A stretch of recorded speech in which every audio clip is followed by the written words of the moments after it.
Hello everybody, thank you for joining me. On this day in 1808 there was a long and memorable concert in Vienna. It contained the first performance of some works by Beethoven, his fifth and sixth symphonies and his fourth piano concerto.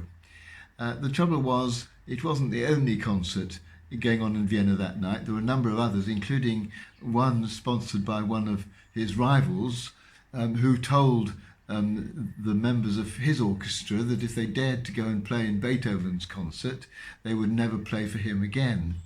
There were other problems about the concert. The concert hall was very drafty, and it was an extremely cold night.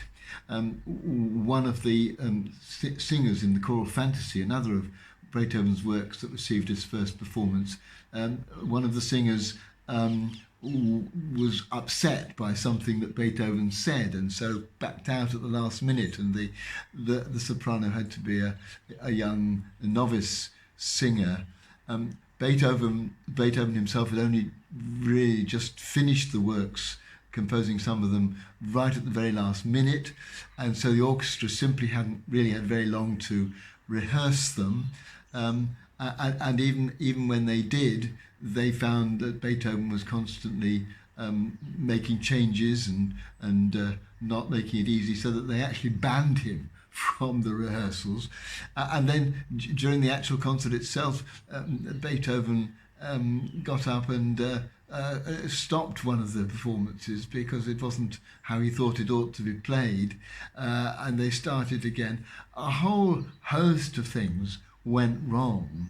And there's also sadness, of course, because Beethoven's hearing was at this point almost on its way out, and this was the last time he was able to perform when he performed his fourth piano concerto. And so it really was not an auspicious start for those pieces of music. They couldn't have had a more unsettled and unfortunate beginning. And yet they are some of the most wonderful bits of music ever composed, and certainly the Fifth Symphony, very, very popular. And so it reminded me that often great things come from inauspicious beginnings.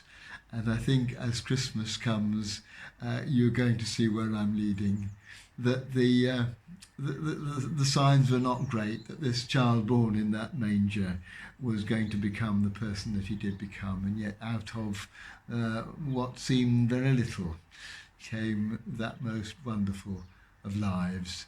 And so today I'm just going to remember and to celebrate that just because things don't look good when they start, they can become great, and not to be put off because something has an inauspicious start.